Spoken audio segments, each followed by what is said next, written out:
challenge of the Chinese Communist Party and the threat that it poses to the United States and our allies is of critical importance to us right now. I think in the long term, in terms of American security policy, China is going to be a much more powerful country than Russia. There's no country that presents a broader, more comprehensive threat to America's innovation, to our economic security, and to our democratic ideas than China does. I believe we've got to live in reality. Communist China, it wants to control the entire world, including Americans. Let's be clear, the Chinese Communist Party is a Marxist-Leninist organization. The party General Secretary Xi Jinping sees himself as Joseph Stalin's successor. China's a longer-term threat, and we need to be very clear-eyed about what they are and what they aren't. They're not our partner. They're never going to be our partner under the existing leadership team. Under President Xi's rule, the Chinese Communist Party is heading even faster and further in the wrong direction. More internal repression, more predatory economic practices, more heavy-handedness, and most concerning for me, a more aggressive military posture. For China, success is a zero-sum game. China is going to eat our lunch? Come on, man. I mean, they're not bad folks, but guess what? They're not a competition for us. On the surface, that's a really puzzling thing to say. Joe Biden's saying China is not really a threat. China is America's chief rival on the global stage, and nobody should know that better than Joe Biden. I mean, during the Obama-Biden administration, they actually recalibrated foreign policy to contain China. It was called the pivot. China has never loomed larger in our lives. Think about it. The economy, trade, espionage, now COVID-19. China has said openly that they want to supplant us as the world's superpower. But Joe Biden talks about China differently. China is not our enemy. Not a problem. What are we worried about? Come on, man. He doesn't see them as a threat. And I believe then what I believe now, that a rising China is a positive development.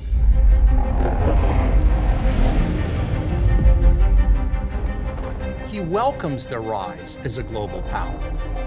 Why exactly? Perhaps it's personal. Perhaps it's about his family. Perhaps it's about the money.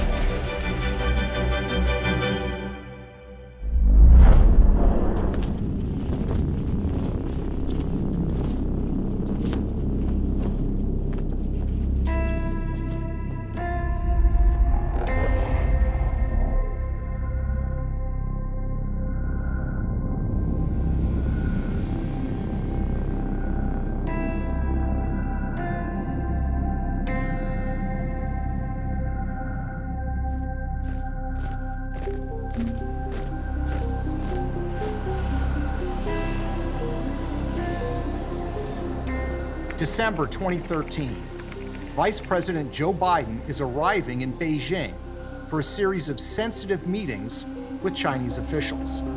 The Chinese give him the red carpet treatment, literally. But also along for the trip, Joe Biden's son, Hunter Biden. During the visit, Joe Biden meets with Chinese Vice Premier Li and with President Xi. A 2013 trip to China getting new attention this morning, not for what Joe Biden did, but for who he brought with him. And what was Hunter Biden doing? We're not sure. He doesn't appear in many pictures of the official festivities.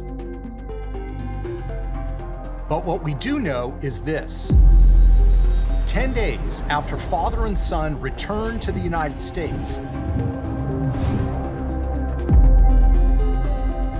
Hunter Biden's small investment firm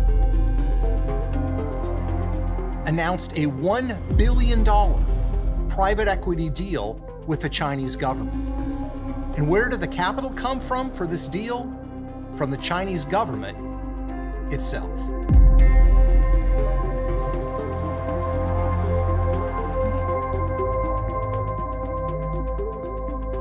Unknown to the press back then, Hunter Biden was forming a Chinese private equity fund, planning to raise money, including from Chinese investors. Years later, Hunter Biden acknowledged that during the trip, he met with a Chinese banker, which his spokesperson describes as a social visit, not a business one. I believe then, and I'm even more convinced now, that a rising China is an incredibly positive development for not only China, but the United States and the rest of the world.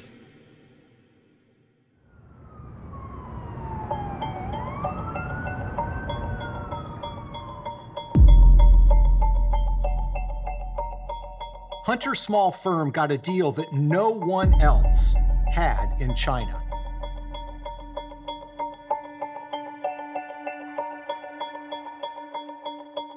Not Morgan Stanley, Goldman Sachs, Deutsche Bank, or UBS.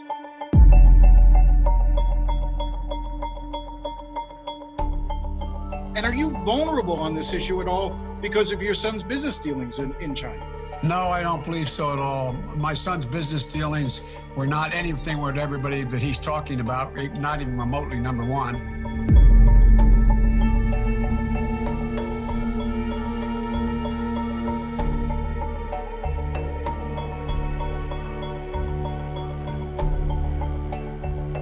What's interesting is Hunter Biden had no real background in China, in finance, or private equity. In fact, Hunter had what might be called a spotty resume. A couple of youthful jobs, owing directly to his father's influence. He was once made a director of Amtrak based on the fact that he'd ridden on trains. He'd been addicted to crack cocaine, had an unsettled domestic life, and a brief attempt at a naval career ended with a discharge over drug use.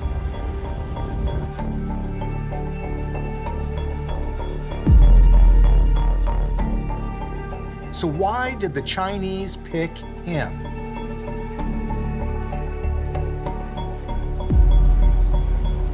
Spring 2017.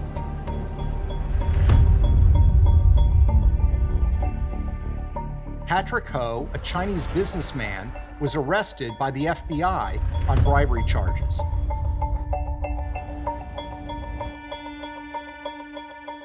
He worked for a Chinese energy company with close ties to the Chinese military.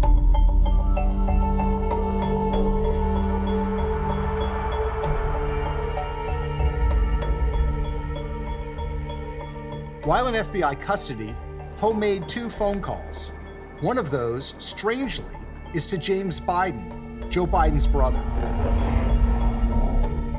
Why did this man call the brother of the vice president? He was looking for Hunter.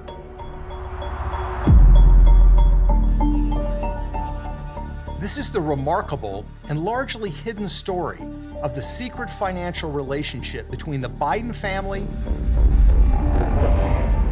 and the Chinese government. It's a relationship that grew while Joe Biden was Vice President of the United States, and shortly after he was appointed the point person on U.S. policy towards China.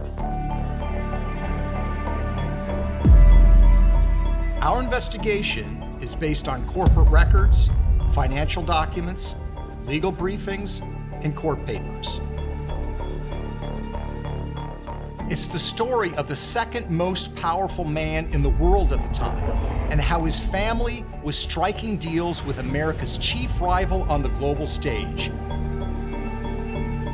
the People's Republic of China.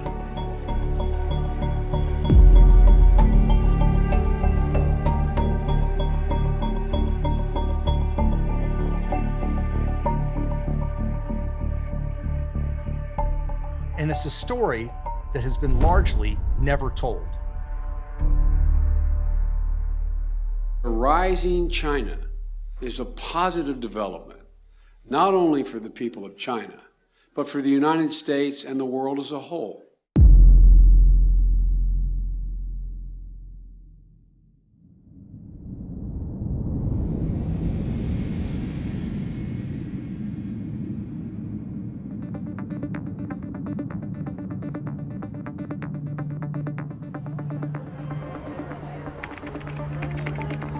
January 2009. Joe Biden is inaugurated Vice President of the United States. I, Joseph Robinette Biden Jr., do solemnly swear that It was a remarkable moment for Biden, who had spent more than 35 years in the United States Senate. Born to a family of modest means in Scranton, Pennsylvania, he would become known as Lunch Bucket Joe. He joined the political world early and won election to the United States Senate at the ripe age of 29. He was sworn into office just 6 weeks after reaching the constitutionally required age of 30. From its earliest days, Biden's political career was not just about Joe, but about the larger Biden family. Politics was a family business. When Joe did well, the family did well. Joe's sister, Valerie Biden, became a political consultant who was hired by Joe's many campaigns. Brothers Frank and James became involved in securing government contracts and deals overseas with foreign governments. Joe's son Hunter became a Washington lobbyist, representing clients from Delaware, the state that his father represented in the U.S. Senate.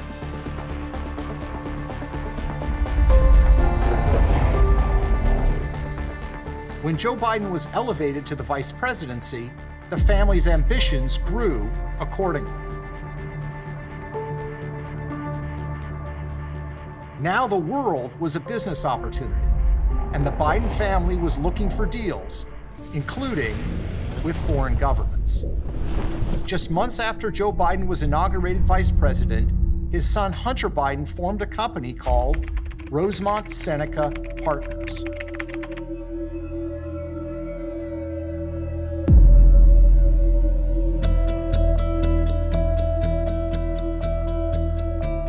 His partners had useful connections. One was Christopher Hines, the stepson of Senator John Kerry, a powerful U.S. senator who would later become Secretary of State.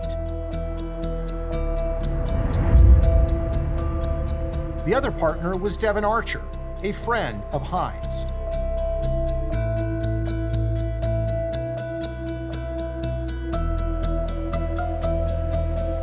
Rosemont is the name of the Hines family's 90-acre estate outside of Fox Chapel, Pennsylvania.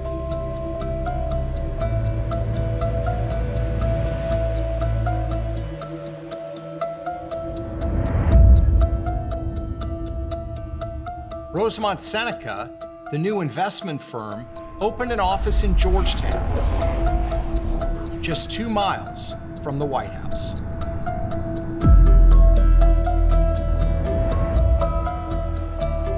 Outside of Fox Chapel, Pennsylvania.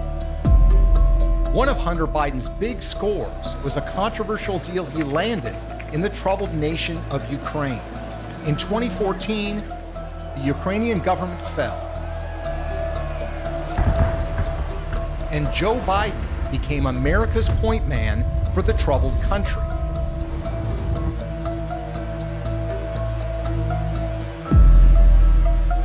Weeks later, Hunter Biden was hired by a corrupt Ukrainian energy company called Burisma, which paid Hunter at a rate of $1 million a year. This despite the fact that he had no experience in energy or in Ukraine.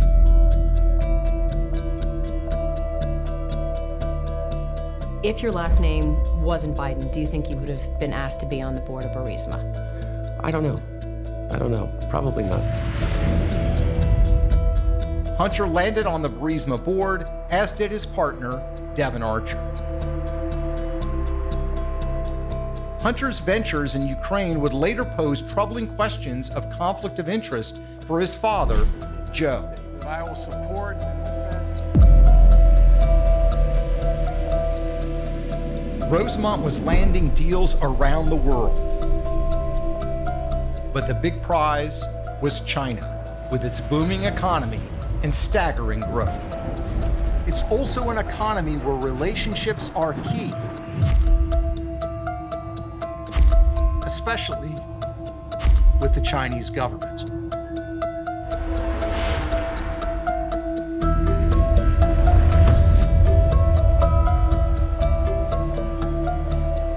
And I'd like now to raise our glass in a toast to many more generations of friendship and peace.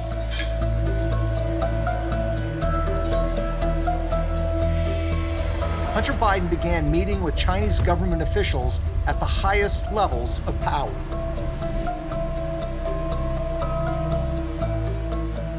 He had no background in China, little background in finance. Hunter's previous job had been as a lobbyist for an online gambling company located in Europe. But now, doors were opening to Hunter in China. Often, Hunter's meetings coincided almost directly with his father's high-level diplomacy with Chinese leaders. In April 2010, for example, Vice President Joe Biden met with the Chinese president at the Nuclear Security Summit in Washington, D.C. But at virtually the same time, halfway around the world, Hunter Biden was in China, meeting with government officials looking for financial deals. Who exactly was Hunter Biden meeting with? Only some of the most powerful finance officials in China.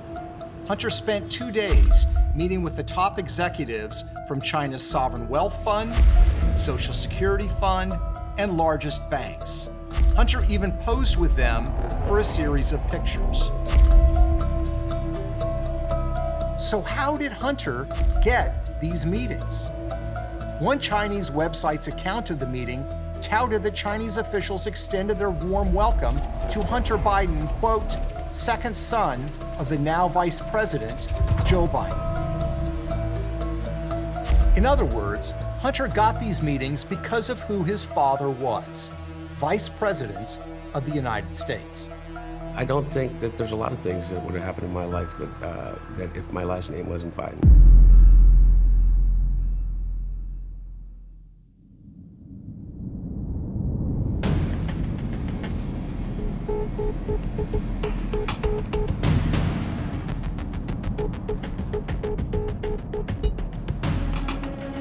Vice President Joe Biden, with one eye towards a possible 2016 bid, is getting the chance to flex his international muscle power in Asia.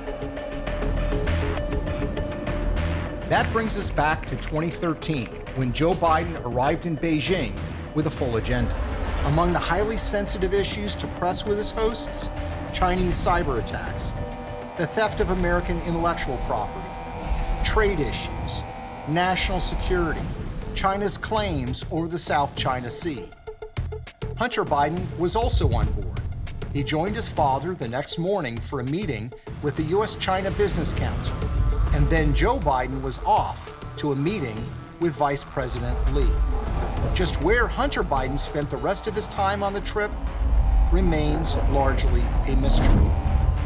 But we do know this: Hunter later admitted that he introduced his father to a Chinese official on this trip who was involved with Hunter's budding business ventures. And we know that 10 days after the trip, Hunter's $1 billion deal with the Chinese government was finalized. Hunter and his Chinese partners established a private investment fund they would call Bohai Harvest.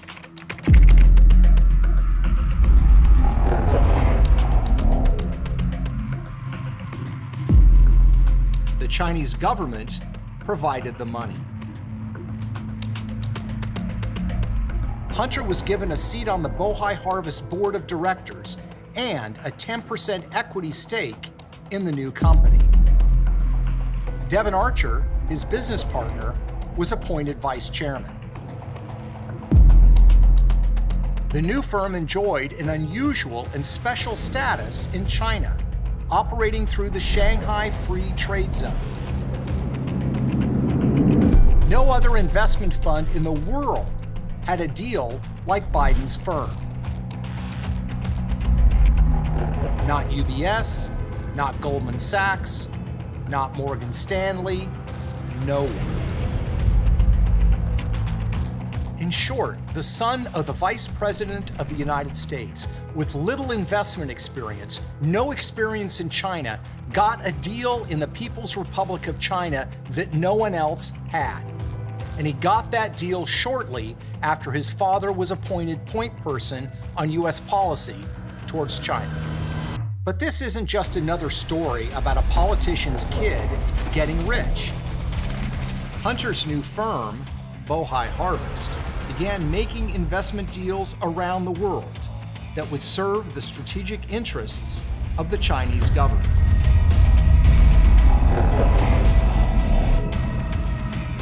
And that's what makes this deal so troubling. That's a bold thing to say, but it's true. This new firm started making investment deals that would serve the strategic interests of the Chinese military.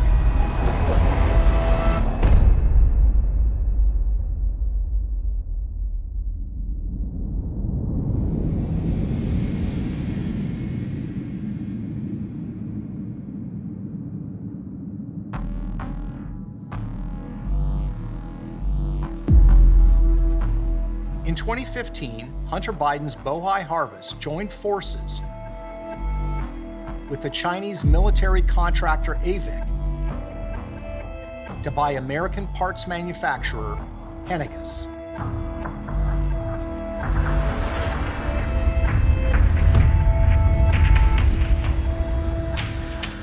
Henniges' technology is considered dual use, meaning it can be used for commercial and military purposes.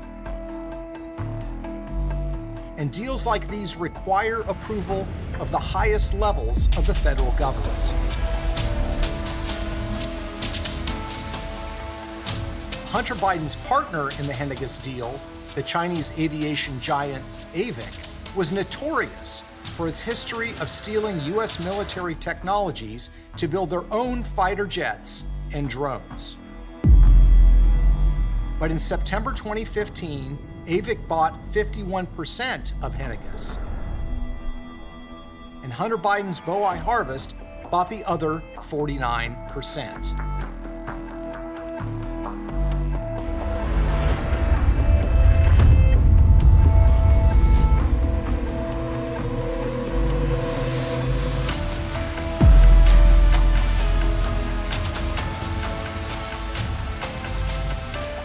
And yes, the Obama administration did indeed approve it.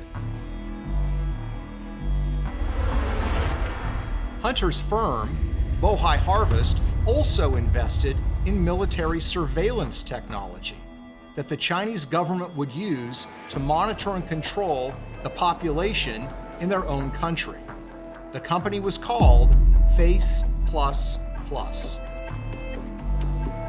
There are a number of American investors that also stand to profit from this mass surveillance that are also invested in Face++, one of whom is Hunter Biden, the son of former Vice President Joe Biden. Bohai Harvest also helped China in its competition with the United States over so-called rare earth minerals. A Chinese government-run firm called China Molybdenum produces rare earth minerals around the world, competing with Western firms for mining access. And the company does not hide the fact that its work has direct military applications. The company's 2015 annual report, for example, declares that molybdenum is used to produce sensitive military technologies.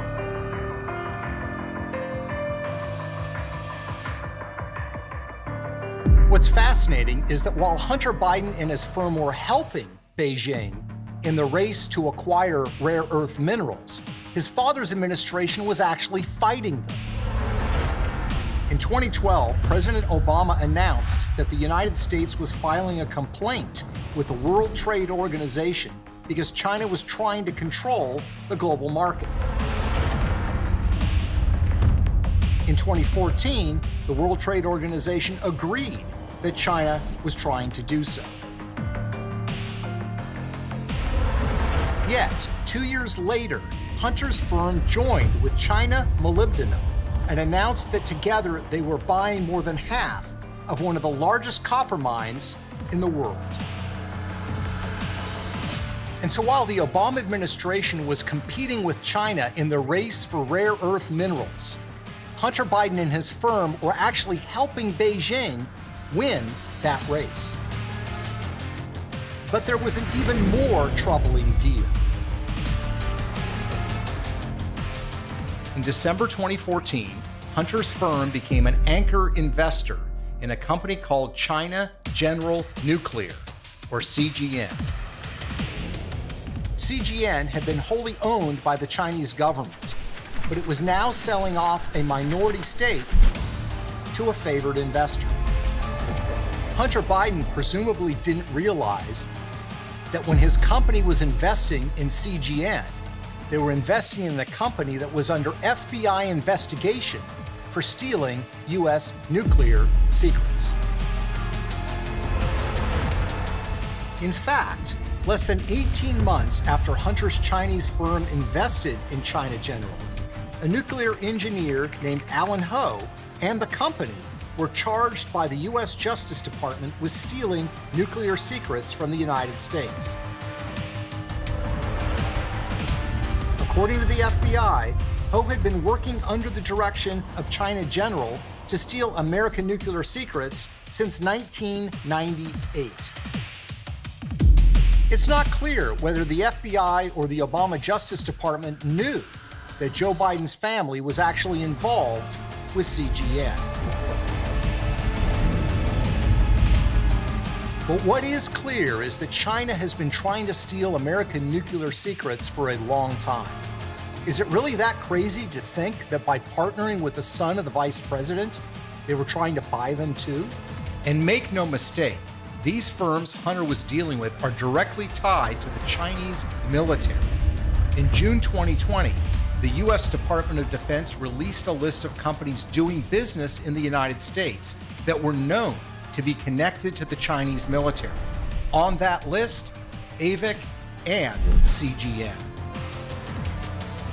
But the Bidens weren't done cutting deals in China.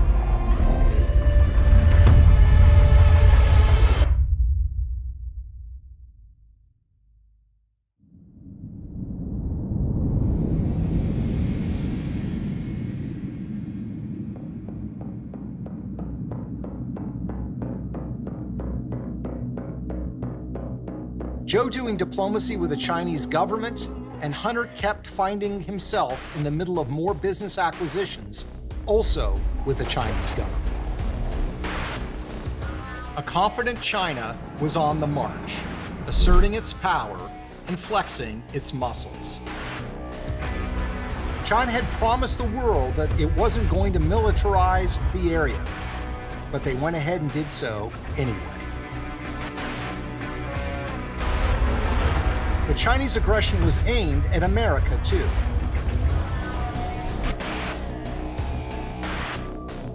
China's military has attacked major U.S. companies in a computer war that kills American jobs. More than 21 million Americans had personal information stolen from government files in a data breach that was 6 times as large as originally disclosed. The information was hacked from the Office of Personnel Management, or OPM, which said today it is highly likely that anyone who went through background checks to apply for a government position since 2000 was affected.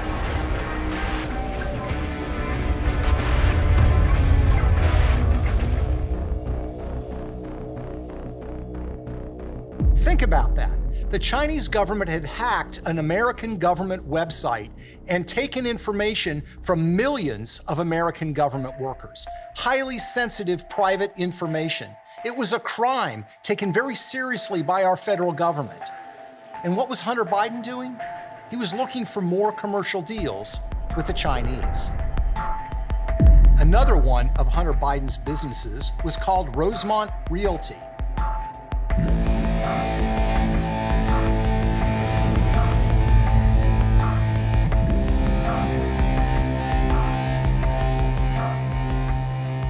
co-founded with Devon Archer, who is the chairman of the firm.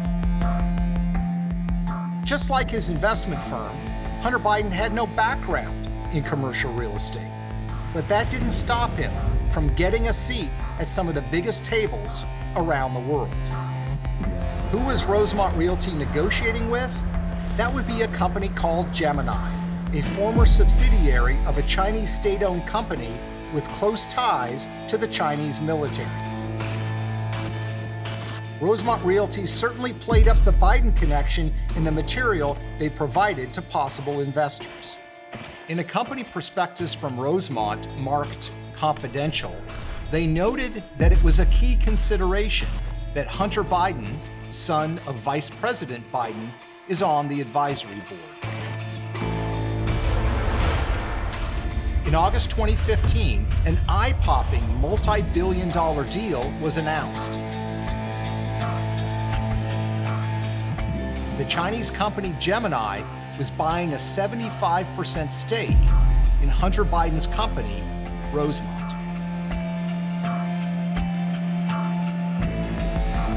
So who exactly is this second Chinese business partner of the Biden family? Gemini's parent company, Sino-Ocean Land, is actually run out of the headquarters of the China Overseas Shipping Company, COSCO, which is called the fifth arm of the Chinese Navy. So you have two big deals between the Biden family and the Chinese government, or Chinese government-linked firms, in the years following Joe Biden's appointment as the point person on U.S. policy towards China. But there was still more business to be done. Hunter and his business partner, Devon Archer, began working with yet another firm, this one called Burnham Asset Management. Out of an office in New York City, they worked to line up more deals with Chinese companies, many of them mysterious and with murky ties to the Chinese government. One of the companies was called Kirin Global Enterprise Limited, a mysterious investment vehicle run by Larry Li and Guo Jinfeng. Very little is known about Kirin other than the fact that they invest heavily in mainland Chinese infrastructure. Another Chinese firm the Bidens wanted to partner with is called Harvest Global Investments.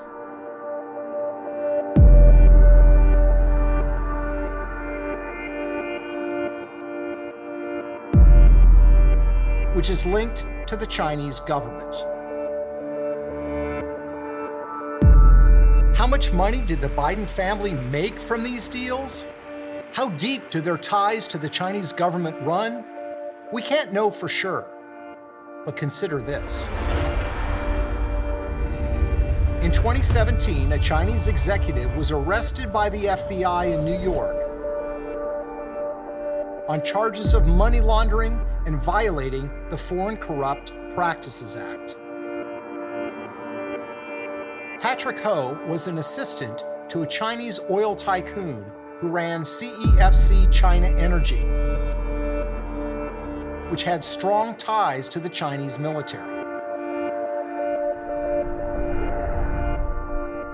When Ho was arrested, one of the first calls he made was to James Biden, Joe's brother. When asked by the New York Times about the call, James Biden says that Ho was actually calling to get Hunter Biden's phone number. Patrick Ho was charged and convicted and went to jail for those charges. Why exactly was he calling Hunter Biden? What sort of help was he expecting? We don't know the answers to those questions. But what we do know is that the Bidens have cultivated very close relationships with members of the Chinese elite, and some of those relationships would be very hard to defend.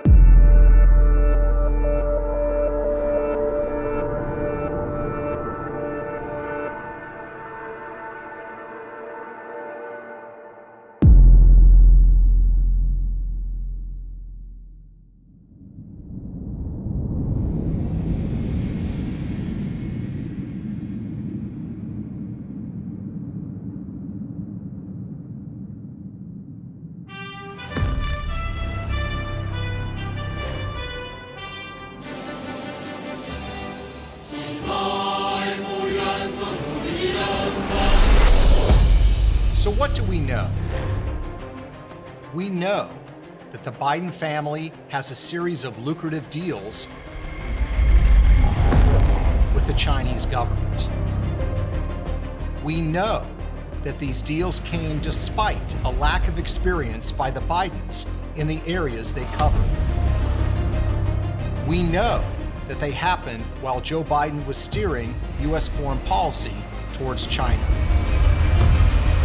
We also know that these deals didn't just make the Bidens money, they had potentially dangerous consequences for our national security.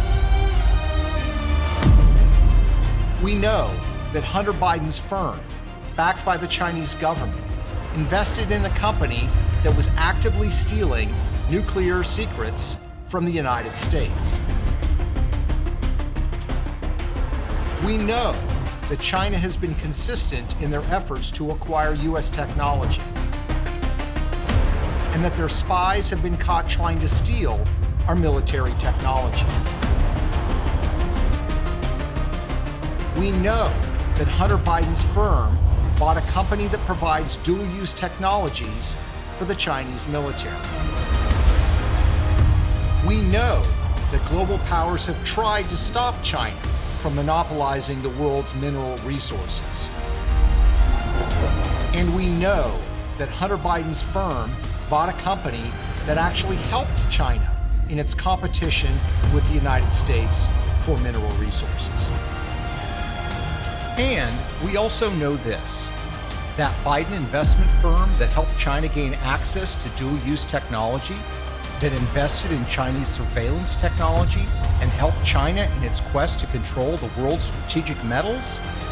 Hunter Biden was forced by political pressure to resign from that firm's board of directors in late 2019. But Hunter quietly maintains an ownership stake in the firm, a stake worth millions of dollars, and stands to be worth even more as its China partnership prospers. Why did you leave the board in April? It's a 5-year term. And you chose not to? I chose not to. Yeah. Why? I think it's pretty obvious why. So why does this matter? Because we need to know who our leaders are doing business with. Who is making them wealthy? Who might they be beholden to? It's the oldest story in politics. We need to follow the money. A rising China is awash in money. The money trail stretches all across the globe. And some of those trails lead straight to one of America's most prominent political families, headed by a man who calls himself Lunch Bucket Joe.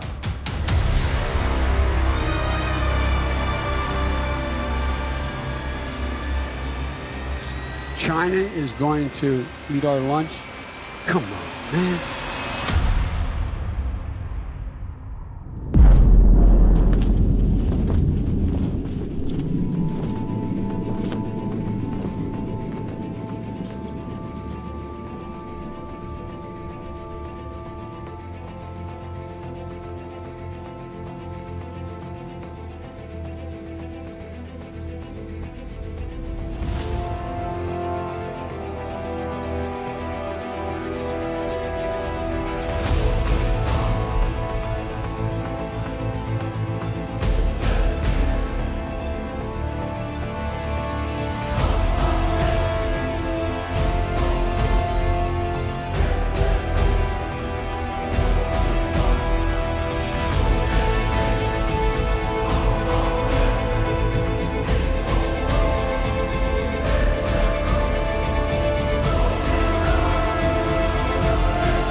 man.